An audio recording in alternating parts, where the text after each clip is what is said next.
આપણે ધોરણ 6 માં જુદા જુદા પ્રકારની ગતિ વિશે શીખ્યા, બરાબર?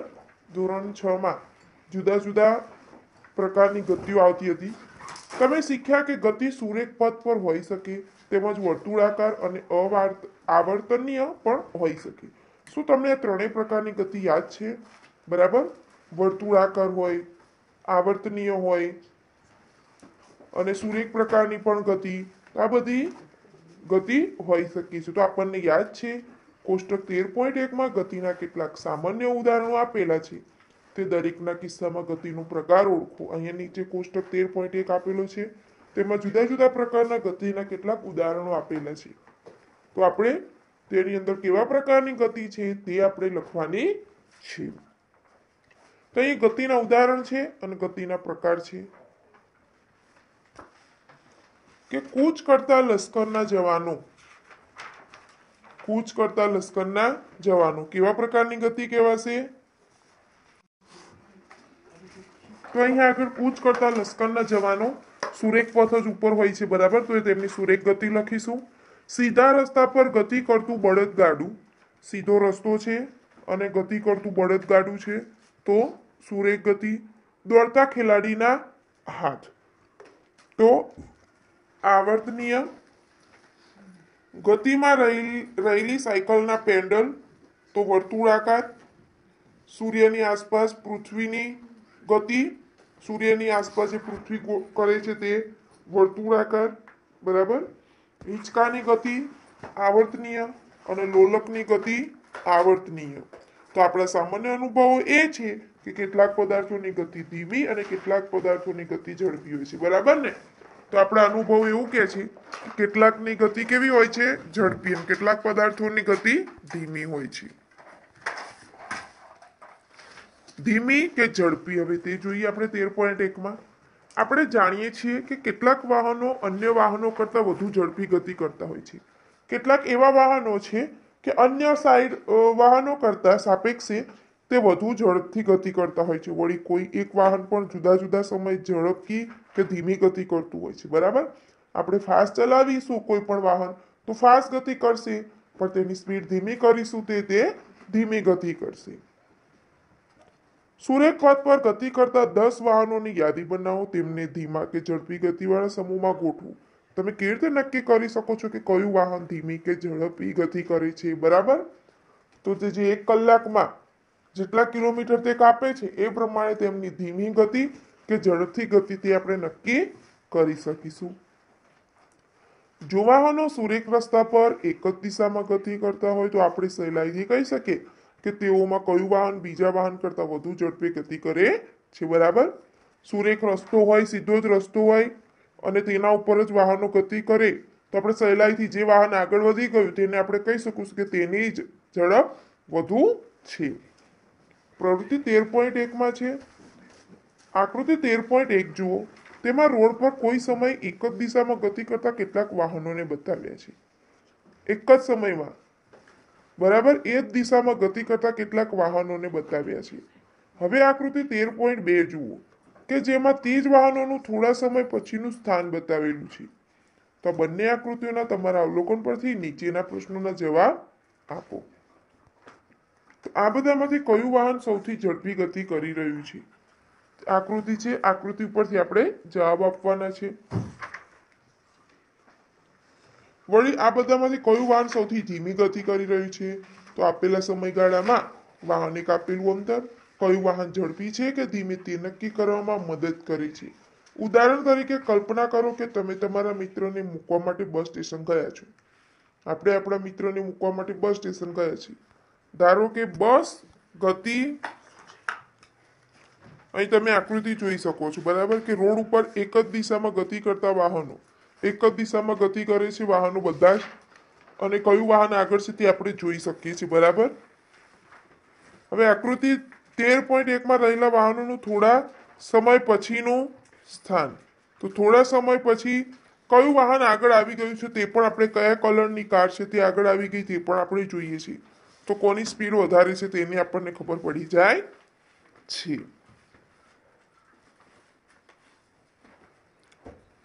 કંઈ કરવાનો પ્રારંભ કરે છે ત્યારે તે જ સમયે તમારી સાયકલને પેન્ડલ મારવાનું શરૂ કરો.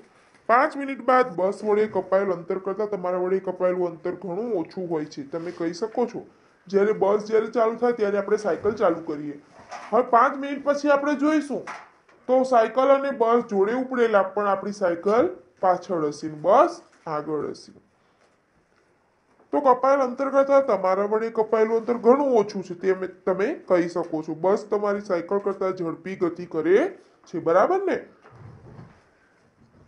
તો આપણે વારંવાર કહીએ છીએ કે ઝડપી વાહનની ઝડપ વધારે હોય છે. ઝડપી વાહન હોય તેની ઝડપ પણ વધારે હોય. 100 મીટરની રેસમાં કોની ઝડપ સૌથી વધુ છે તે નક્કી કરવું સરળ છે. 100 મીટરની રેસ હોય છે તો કોની ઝડપ વધુ છે તે નક્કી કરવું સરળ છે, બરાબર? જે 100 મીટરનું અંતર કાપવા માટે ઓછામાં ઓછો સમય લે તે સૌથી ઝડપી ગણાય. 100 મીટરનું અંતર આપણે દોડવાનું હોય, 3-4 ખેલાડીઓ દોડવાનું શરૂ કરે, આપણે ટાઈમ જોઈએ, બરાબર? જે દોડવામાં પહેલો પહોંચી જાય અથવા તો જેનો ટાઈમ ઓછો લીધો હોય તે વિજેતા ગણાય છે, બરાબર? ઓછામાં ઓછો સમય લે તે સૌથી ઝડપી ગણાય. 13.2 આપણે જોઈશું ઝડપ, સ્પીડ.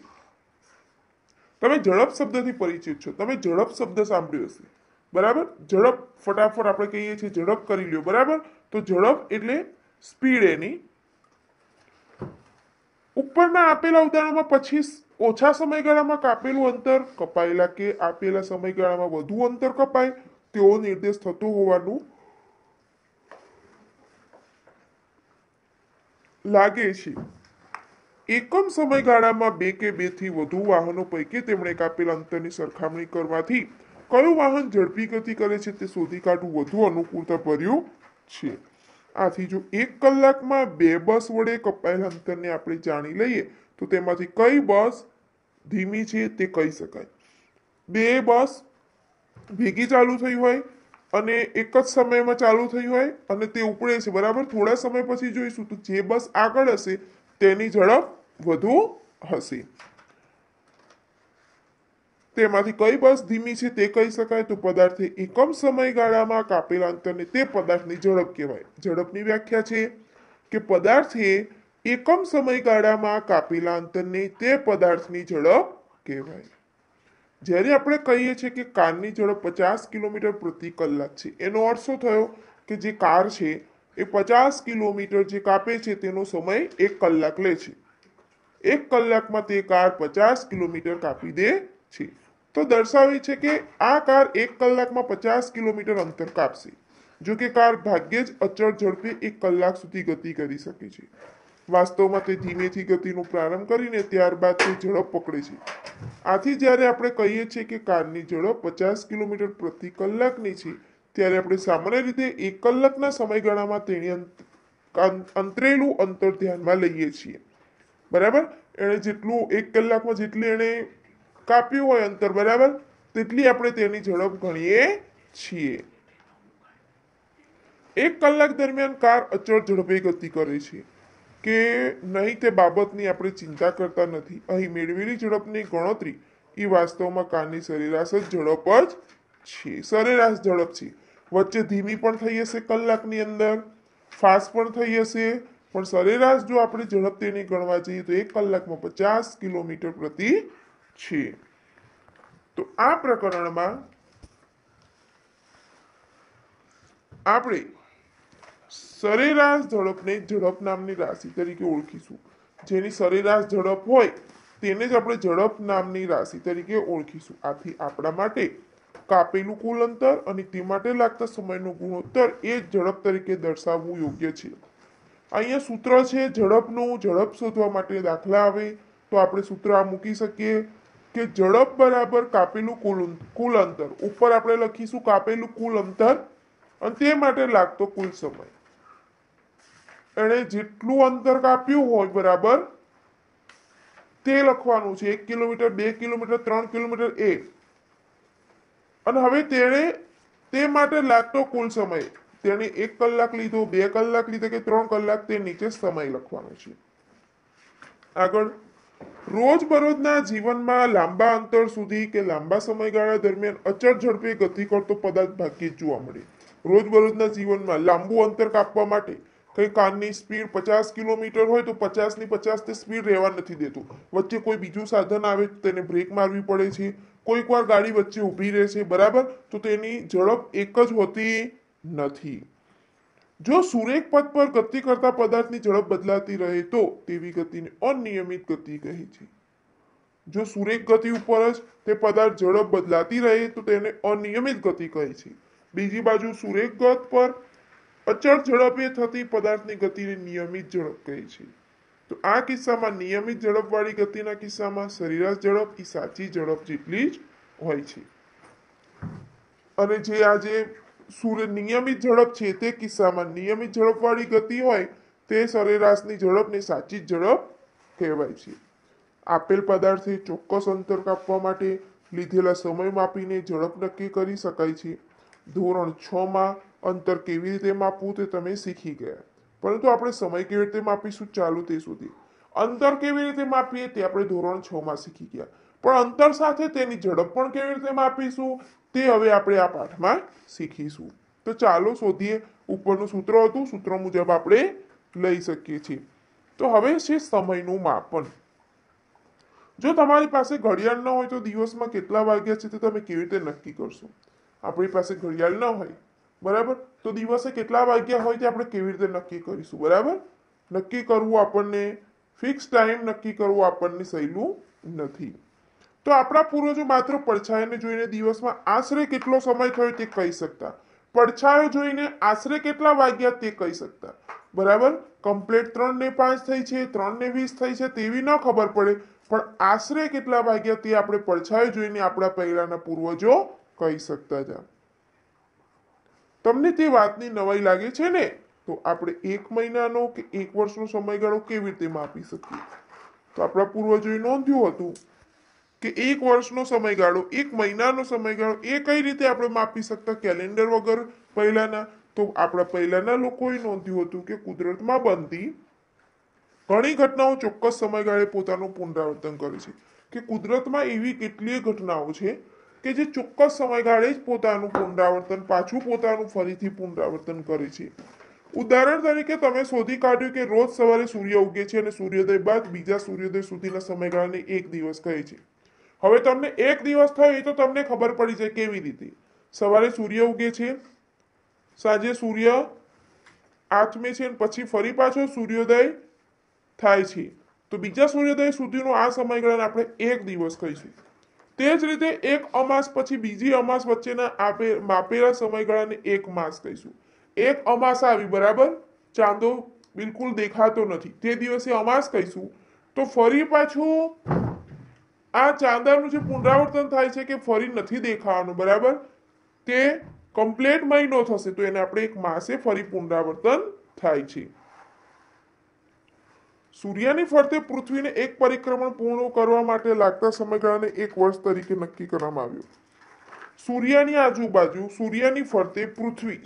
આજુબાજુ પૃથ્વી શું કરે છે? પરિક્રમણ. અને એક જે પરિક્રમણ પૂર્ણ કરે છે, એક ચક્કર લગાવીને પૂરું કરે છે, તે સમયગાળાને 1 વર્ષ થયો કહેવાય. તો 1 દિવસના સમયગાળા કરતા નાના સમયગાળાને માપવાની આપણે વારંવાર જરૂર પડે છે.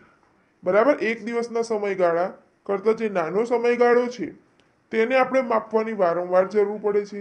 ઘડિયાળ અને કાંટા ઘડિયાળ એ સમય માપનના સામાન્ય સાધનો છે. ઘડિયાળ અને કાંટા ઘડિયાળ આપણે આ જે માપન છે, બરાબર, સમયના માપનના સામાન્ય સાધનો છે. તમને ક્યારેક નવાઈ લાગી છે કે ઘડિયાળ તથા કાંટા ઘડિયાળ કેવી રીતે સમયનું માપન કરે છે?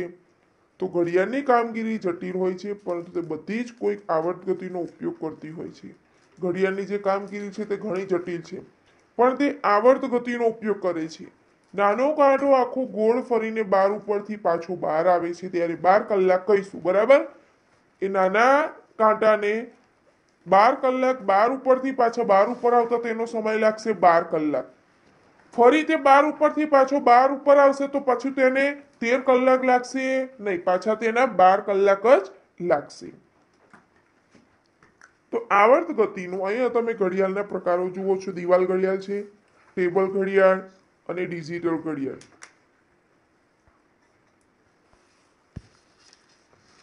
હવે આવર્ત ગતિનું સૌથી વધુ જાણીતું ઉદાહરણ સાદું લોલક છે. આવા લોલક જૂની ઘડિયાળોમાં આવા લોલક ઘડિયાળ આવતી હતી. આવા લોલક આવતા નીચે ઘડિયાળ અને નીચે આવા લોલક આવતા જે અવાજ થતો, બરાબર. જે આ સાદું લોલક છે, સાદા લોલકના દોલન દરમિયાન તેના ગોળાની જુદી જુદી સ્થિતિ, ગોળો આ બાજુ જતો, પાછો આમ જતો, આવી રીતે જતો. જોઈ હશે તમે આવી લોલક ઘડિયાળ, બરાબર. આકૃતિ 13.4 એમાં દર્શાવ્યા મુજબ સાદું લોલક એ દ્રઢ આધાર પરથી દોરી વડે લટકાવેલા ધાતુના નાના ગોળા કે પથ્થરના ટુકડાની રચના છે. તો ધાતુના ગોળાને લોલકનો બોબ કહે છે. આ ધાતુનો જે ગોળો છે તેને લોલકનો બોબ કહેવામાં આવે છે. આકૃતિ 13.4 એ દર્શાવે છે કે લોલક તેના મૂળભૂત સ્થાને સ્થિર છે. લોલક તેના મૂળભૂત સ્થાને સ્થિર છે તે દર્શાવે છે. હવે જ્યારે લોલકના ગોળાને થોડાક અંતરે એક બાજુ લઈ જઈને મુક્ત કરવામાં આવે ત્યારે તે એક બાજુથી બીજી બાજુ ગતિ કરવા લાગે છે. જ્યારે તેને છોડવામાં આવે ત્યારે એક બાજુથી બીજી બાજુ ગતિ કરવામાં આવે છે. તો સાદા લોલકની આ એક બાજુથી બીજી બાજુની ગતિ એ આવર્ત ગતિ અથવા તો દોલન ગતિનું ઉદાહરણ છે. આવર્ત ગતિ અને દોલન ગતિ બંને એક જ છે. તે આવર્ત અને દોલન ગતિનું ઉદાહરણ છે. જે લોલકની ગતિ છે એ બંને તેનું આવર્ત ગતિ અથવા તો દોલન ગતિનું ઉદાહરણ છે. જ્યારે લોલકનો ગોળો તેના મૂળભૂત સ્થાન ઓ થી એ સ્થાને આવ્યા બાદ બી સ્થાને આવીને ઓ સ્થાને પાછો આવે ત્યારે લોલકનું એક દોલન પૂર્ણ થયું. તે ઓ ઉપરથી છૂટીને ગોળો એ સ્થાને આવ્યા બાદ બી સ્થાને આવીને પાછો ઓ સ્થાને પાછું આવે ત્યારે લોલકનું એક દોલન પૂરું થયું ગણાય. બરાબર. તમે ચિત્ર જુઓ. એ ઉપરથી જ્યારે ગોળો આવીને એ ઉપરથી બી ઉપર આવશે, વચ્ચે ઓ આવશે, બરાબર, ત્યારે એનું એક દોલન પૂરું થયું કહેવાય. વળી લોલકના ગોળાના એક તરફના મહત્તમ સ્થાનાંતર એ થી બીજી બાજુના મહત્તમ સ્થાનાંતર બી સુધીની ગતિ બાદ તે પાછો પ્રથમના મહત્તમ સ્થાનાંતર એ બિંદુએ પાછો ફરે તેને પણ લોલકનું એક દોલન કહેવાય. લોલકને એક દોલન પૂર્ણ કરવા માટે લાગતા સમયને તેનો આવર્તકાળ કહેવાય. તો હવે તેને આ એ પરથી બી પર આવતા, બી પરથી પાછું એ ઉપર આવતા, બરાબર, તેનો જેટલો સમય થાય તેને આવર્તકાળ તેને કહેવાય છે. અહીંયા પ્રવૃત્તિ 13.2 કરેલી છે કે આશરે 1 મીટર લંબાઈની દોરી કે પાતળો તાર લઈને આકૃતિ 13.4 મુજબ લોલકની રચના કરો. નજીકમાં આકૃતિ 13.4 છે તેવી આપણે રચના કરવાની છે, પ્રવૃત્તિ કરવાની છે. નજીકમાં જો પંખો ચાલુ હોય તો તેને બંધ કરી દો. તો લોલકના ગોળાને તેના મૂળભૂત સ્થાન ઓ પર સ્થિર થઈ જવા દો. હવે આ મૂળભૂત સ્થાનની નીચેની જમીન પર કે પાછળની દિવાલ પર નિશાની કરો. તો લોલકનો આવર્તકાળ માપવા માટે આપણને સ્ટોપ વોચની જરૂર પડશે. જો કે સ્ટોપ વોચ મળી શકે તેમ ન હોય તો ટેબલ ઘડિયાળ કે કાંટા ઘડિયાળ પણ વાપરી શકાય છે.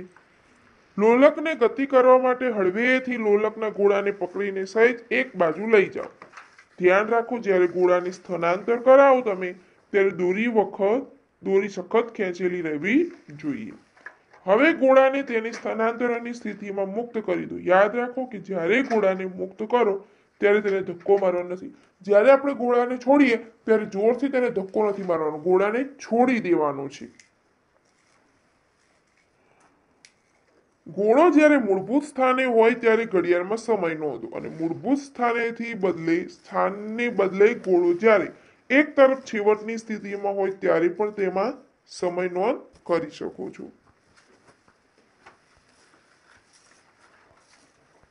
લોલકના 20 દોલનો માટેનો સમયગાળો માપો અને કોષ્ટક 13.2 માં તમારા અવલોકનો નોંધો. તો કોષ્ટકમાં પહેલું અવલોકન નમૂના તરીકે દર્શાવેલું છે. તમારા અવલોકન નમૂનાના અવલોકન કરતા જુદા હોવા જોઈએ. તો આ પ્રવૃત્તિનું થોડાક સમય સુધી પુનરાવર્તન કરીને તમારા અવલોકનનું થોડાક સમય સુધી પુનરાવર્તન કરીને તમારા અવલોકનની નોંધ કરો.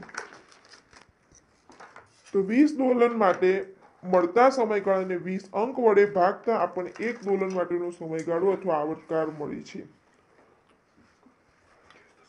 શું તમારા લોલકનો આવર્તકાળ બધા અવલોકનો માટે લગભગ સમાન છે?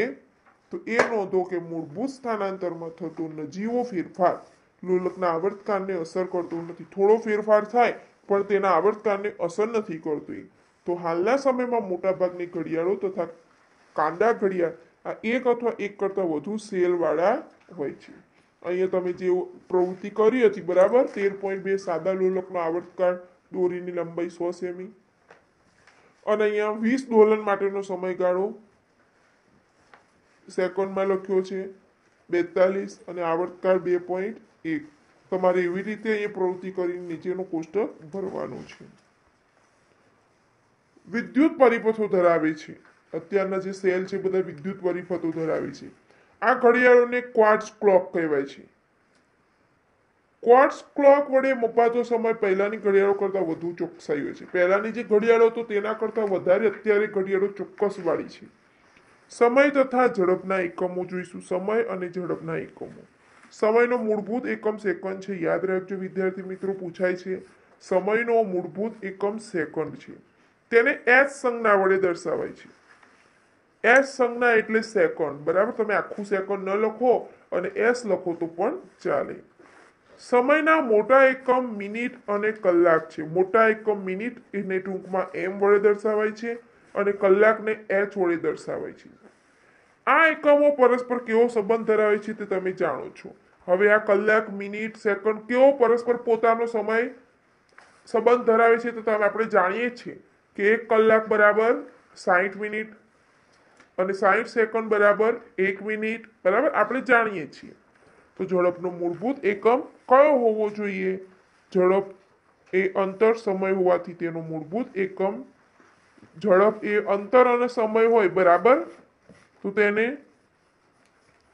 મૂળભૂત આપણે એકમ એમ પ્રતિ એસ છે. જો કે તેને એમ પ્રતિ મિનિટ અથવા તો કિલોમીટર પ્રતિ કલાક જેવા એકમો વડે પણ દર્શાવાય છે. તમારે એ યાદ રાખવું જોઈએ કે બધા એકમોની સંજ્ઞાઓ એકવચનમાં જ લખાય છે.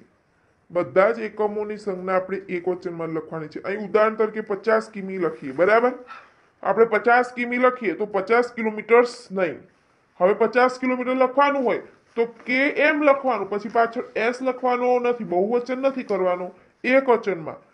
50 કિલોમીટર હોય તો આપણે શું લખવાનું? 50 km એટલે કિલોમીટર, અથવા તો 8 cm એટલે કે સેન્ટીમીટર લખીએ છીએ.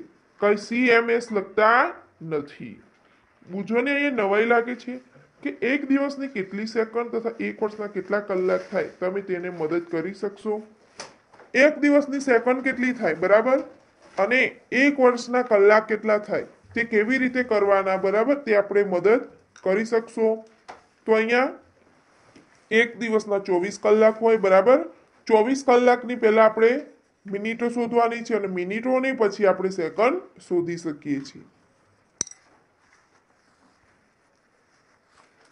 અહીં આપણે જાણીએ કે આપેલા લોલકનો આવર્તકાળ અચળ હોય છે. તેની શોધ માટેની વાતો રસપ્રદ છે. તમે પ્રખ્યાત વૈજ્ઞાનિક ગેલિલિયો એટલે કે ગેલિલી નું નામ તો સાંભળ્યું જ હશે. એવું કહેવાય છે કે એક વખત ગેલિલિયો ચર્ચમાં બેઠા હતા. તેમણે નોંધ્યું કે છતમાંથી સાંકળ વડે લટકાવેલી લેમ્પ ધીરે ધીરે એક બાજુથી બીજી બાજુ સુધી ગતિ કરે છે. ગેલિલિયો ચર્ચમાં બેઠા હતા ત્યારે તેમણે જોયું કે છતમાંથી સાંકળ વડે દર્શાવેલ જે લેમ્પ છે ધીમે ધીમે એક બાજુથી બીજી બાજુ જાય છે. તેમને એ જાણીને આશ્ચર્ય થયું કે લેમ્પ એક દોલન પૂર્ણ કરે તેટલા સમયમાં તેનો એક ધબકારો થાય છે. આ અવલોકનની ખાતરી કરવા માટે ગેલિલિયોએ જુદા જુદા લોલક પર પ્રયોગ કર્યા અને તેમણે શોધી કાઢ્યું કે આપેલા લંબાઈના લોલકને એક દોલન પૂર્ણ કરવા માટે હંમેશા સમાન સમય જ લાગે છે. તો તેમનું આ અવલોકન લોલકવાળા ઘડિયાળના વિકાસમાં મદદરૂપ બન્યું અને ચાવીવાળા ઘડિયાળ અને કાંટા ઘડિયાળ અને લોલકવાળા ઘડિયાળનું સુધારેલું સ્વરૂપ જ છે. હવે આગળ જોઈશું આપણે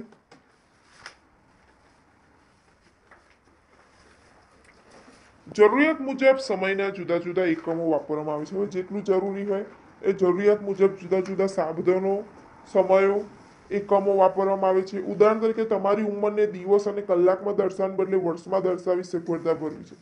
હવે આપણી ઉંમર હોય, બરાબર, તો આપણી ઉંમર કેટલી થઈ આપણે કોઈને પૂછીએ તું કેટલી ઉંમરની, બરાબર, તો આપણે હું આટલા દિવસની થઈ, કે આટલા મહિનાની થઈ એવું આપણે કહેતા નથી, આપણે વર્ષમાં બોલીએ છીએ, બરાબર ને, કે હું આટલા વર્ષની થઈ. તેવી જ રીતે તમારા ઘર અને સ્કૂલ વચ્ચે કાપેલા અંતર માટે સમય વર્ષમાં દર્શાવવું ડાપણ ભર્યું નથી લાગતું? બરાબર. હવે આપણે ઘર અને સ્કૂલ વચ્ચેનું કોઈ અંતર પૂછે તો આપણે તેનો સમય, અંતર માટેનો સમય વર્ષમાં દર્શાવો. હવે કોઈ કહે કે તું આટલું અંતર કાપવા માટે કેટલો સમય લઉં છું, તો એ સમય લેવા માટે આપણે મિનિટ કહીએ છીએ કે પછી કલાક કહીએ છીએ, બરાબર. કઈ આપણે એક વર્ષનો સમય બોલતા નથી. બોલીએ છીએ કે હું ભાઈ ઘરેથી સ્કૂલ વચ્ચે આટલા વર્ષમાં પહોંચી, એવું બોલીએ છીએ ના. તો આપણે શું બોલે છે કે મને આટલી મિનિટ થઈ, આટલા સેકન્ડ થયા, કે પછી 1 કલાક કે 2 કલાક થયો, તો આવું આપણે બોલીએ છીએ. તો 1 સેકન્ડનો સમયગાળો કેટલો મોટો કે નાનો છે? 1 સેકન્ડનો સમયગાળો મોટો કે નાનો? તો નાનો છે. તમને મોટેથી 2001 બોલતા જે સમય લાગે તે લગભગ 1 સેકન્ડ હોય. 1 સેકન્ડ એટલે કેટલું ખબર છે? આપણે બોલીએ 2001 એટલે થઈ ગયું આપણું 1 સેકન્ડ પૂરું. મોટેથી 2001 થી 2010 સુધી બોલીને ખાતરી કરો. સામાન્ય રીતે તંદુરસ્ત પુખ્ત વ્યક્તિની આરામની અવસ્થામાં તેનું હૃદય 1 મિનિટમાં લગભગ 72 ધબકારા કરે છે. 1 મિનિટમાં સામાન્ય રીતે સ્વસ્થ જે વ્યક્તિ છે તે 1 મિનિટમાં 72 વખત તે ધબકારા કરે છે. એટલે કે 10 સેકન્ડમાં 12 વખત ધબકે છે.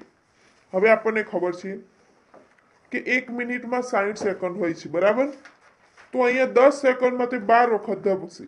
બાળકો માટે આ દર સહેજ વધુ હોય છે. અહીંયા પહેલીને એ વાતનું આશ્ચર્ય થાય છે કે જ્યારે લોલકવાળા ઘડિયાળો ન હતા ત્યારે સમયને કેવી રીતે માપવામાં આવતું, કે જ્યારે આ લોલકવાળા ઘડિયાળો ન હતા ત્યારે લોકો સમયને કઈ રીતે માપતા હતા. તો લોલકવાળા ઘડિયાળો પ્રચલિત બન્યા તે પહેલા દુનિયાના જુદા જુદા ભાગોમાં સમયના માપન માટેના ઘણા સાધનો વાપરાતા હતા.